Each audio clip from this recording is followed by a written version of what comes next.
მონეტის გორაობა. ეს არის ფოკუსი იმდენად, რამდენადაც არის ფოკუსებს შორის გასართობი. ალბათ გინახავთ, აზარტული მოთამაშეები და ილუზიონისტები ამას ხშირად აკეთებენ. როგორც ხედავთ, მონეტა თითებზე დაგორავს. მაგრამ ნუ შეგეშინდებათ. ახლავე გასწავლით. თავიდან რთულად გეჩვენებათ. მაგრამ ვარჯიშის შედეგად არა მხოლოდ მონეტას გაიგორებთ. მონეტა მარჯვენა ხელის წერით და საჩვენებლით გიჭირავთ. მას წერით საჩვენებელ თითზე ვაცურებთ. შუა თითი ოდნავ ზემოთ ადის და მონეტა დაბლა აწვება. ამაში საჩვენებელი თითიც ეხმარება და მონეტა შუა თითზე ღირავდება. იგივეს იმეორებთ არა თითით და ნეკით. უფრო მეტი თითი რომ გქონდეს, მონეტის გორაობა ჰორიზონტალურად გაგრძელდებოდა. მაგრამ ჩვენ შემთხვევაში ნეკის დახმარებით მონეტას წერით წვერზე ვდებთ, რომლითაც თითები ქვემოდან მიგვაქვს და მოძრაობას თავიდან ვიწყებთ. დასაწყისში თქვენი თითების მოძრაობით კმაყოფილი არ დარჩებით. ყველაფერი მიჩვევა საჭიროებს. დაიმახსოვრეთ, ვარჯიში უნდა დაიწყოთ ნელი მოძრაობებით. როცა მარჯვენა ხელით დაუსტატებით, მარცხენაზე გადადით. შემდეგ უკვე ერთი ხელიდან მეორეზე გადაიგორებთ. დამაკვირდით. ახლავე გაჩვენებთ. მეთოდი აქაც იგივეა. როცა მონეტა მარჯვენა ხელის ნეკამდე გადაგორდება, მას მარცხენა ხელის საჩვენებელი თითით გავაგრძელებთ. მარცხენა ნეკთან როცა მიგორდება, მარჯვენა საჩვენებლით გააგრძელებთ და ასე შემდეგ. სანამ არ დაიყლებით. საკმაოდ ეფექტური გასართობია. მას მონეტის გორაობა ეწოდება.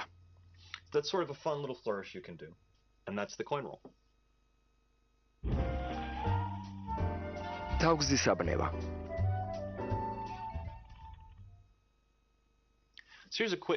მოდით, მე და თქვენ ცოტა გავისაუბროთ. რას ნიშნავს თავგზის აბნევა? ალბათ ბევრისგან გსმენიათ. ილუზიონისტმა თავგზა ამიბნიაო. თავგზის აბნევა ნიშნავს, როცა ილუზიონისტი გაყურებინებს იქ, სადაც მას ატყობს.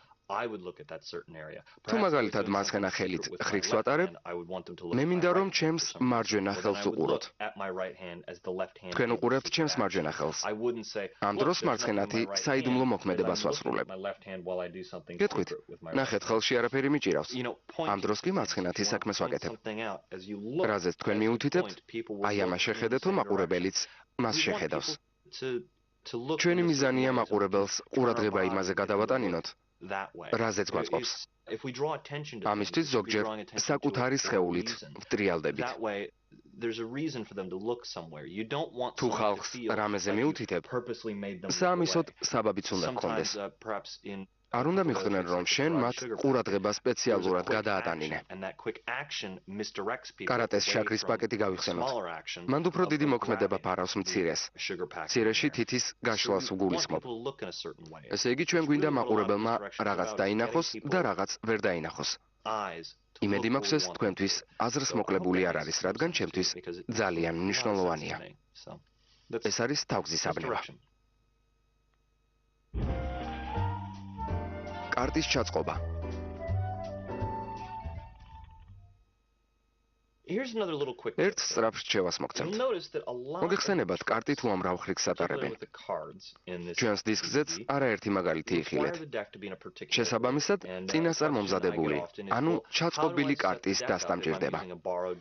ხშირად მეკითხებიან, სხვას როცა ართმევ დასტას, იმით როგორ გამანიპულირებო.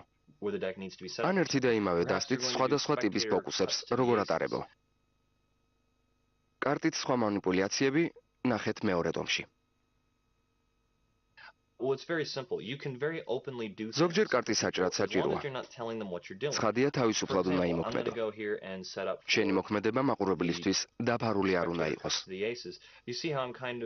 ახლა კარტს თქვენ თვალწინ ავჭრი. მანამდე დასტიდან რამდენიმე კარტს ამოვიღებ და ზემოდან დავალაგებ. ამჯერად თქვენ გიხსნით და თან იმიტომ გელაპარაკებით, მაგრამ ჩვეულებრივ ასეთ რამეებზე ყურადღებას არ ვამახვილებ. შემიძლია ზოგჯერ დასტა გადავათვალიერო. ამისთვის რაიმე მიზეზს მოვიგონებ ხოლმე. მაგალითად, მინდა ჯოკრები ამოვიღო. აი დასტიდან ორი ჯოკერი ამოვიღე.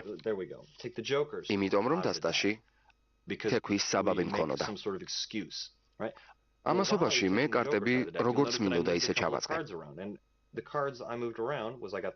ყვავის 7-იანი და ჯვრის 7-იანი დასტის ზემოდან დავაწყე. ახლა კი slip and slide finds შეგისრულებთ. მოკლედ თავისუფლად და მშვიდად უნდა იმოქმედოთ. არ წამოაყრანტალოთ. უკაცრავად დასტას გადავათვალიერებო და ასეთი რაღაცები. მას შემდეგ რაც დასტაში კარტს შენებურად დაალაგებ, შეგიძლია აჯრაკიდეთ. აჯრაც უნდა აკონტროლო, რომ შენს მიერ თავში ან ბოლოში დაწყობილი კარტი ადგილზე დარჩეს. თუ დასტა მაყურებელმა გამოგართვა და თავად აჭრა, შენ შეგიძლია ხელახლა აჭრა და შენი ჩანაფიქრი განახორციელო. დასტის გადათვალიერება ან სხვა მსგავსი ქმედება არ უნდა მოგერიდოთ. თქვენ ილუზიონისტი ხართ და სხვებისგან განსხვავებული ზრახვები გამოდრავებთ. ძალიან თავისუფლად და დაძაბვის გარეშე გააკეთეთ ის, რაც გჭირდებათ. თუ იმ მომენტში ვერავინ ხედავთ, თლად უკეთესია, მაგრამ თუ მაყურებლების წინაშე იმყოფებით, ნურს მაშინ შეგეშინდებათ. თუ ბუნებრივად გააკეთებთ, თქვენ ჩანაფიქრს თითქმის ვერავინ მიხვდება. ჩვენ დასტის ჩაწყობის მოკლე საკითხი განვიხილეთ.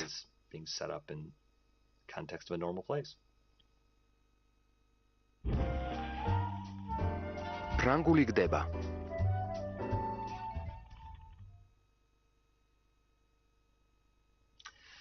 მოდით ახლა ცოტაოდენი ფრანგულ გდებაზეც ვისაუბროთ.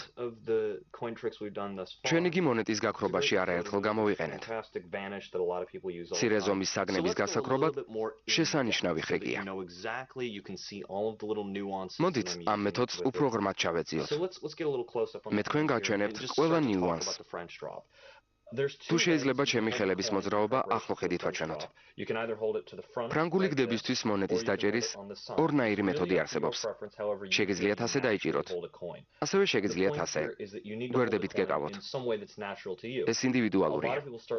მონეტა უნდა დაიჭიროთ ისე, როგორც თქვენთვის უფრო მოსახერხებელია. ბევრი ასეთ გდებას სწავლობს. მოგეხსენებათ, მონეტას ხელის გულზე ვაგდებთ. გაითვალისწინეთ, მონეტის დაგდებისას თითები ადგილზე რჩება. ხრიკი ეფექტს დაკარგავს, თუ მონეტის ჩაგდების შემდეგ თითებს მოკუმავთ. როცა თითები ადგილზე რჩება, მაყურებელს გონია, რომ მეორე ხელით მონეტა ნამდვილად აიღეთ. სპეციალურად თქვენთვის სასახსნელად დიდი ზომის მონეტა ავარჩიე. ეს არის 20-იანი წლების $1. მონეტას ხელის გულზე იმ შემთხვევაში ვაგდებ, როცა მარცხენა ცერს ვყოფ, რომლითაც ვითომ ვიღებ. მარჯვენა ხელი იმავე პოზიციაში რჩება, ხოლო მარცხენა ხელი წინა პლანზე მოდის.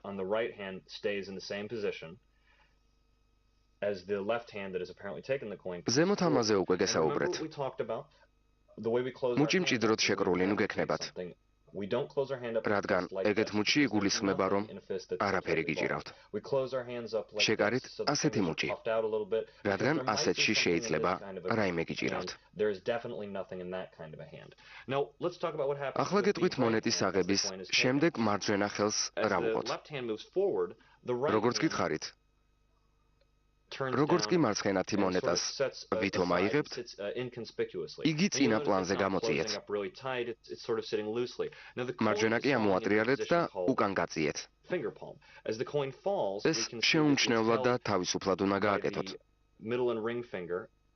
როცა მონეტას ხელში ჩავიგდებთ, იგი ხელის გულის ნაოჭზე გვაქვს მიბჯენილი და შუა და არა თითებით გვიჭირავს.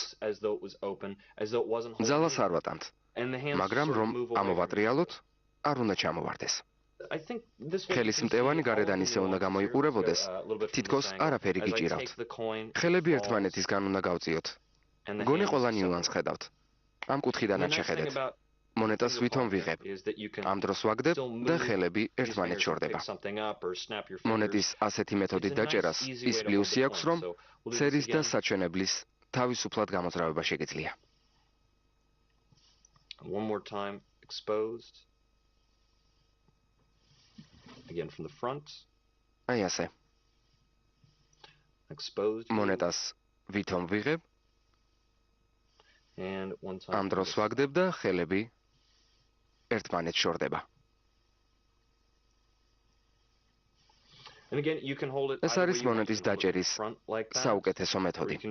აი ასე. თავარია ბუნებრივად გეჭიროთ. ფრანგული გდების არსი მოკლედ განვიხილეთ.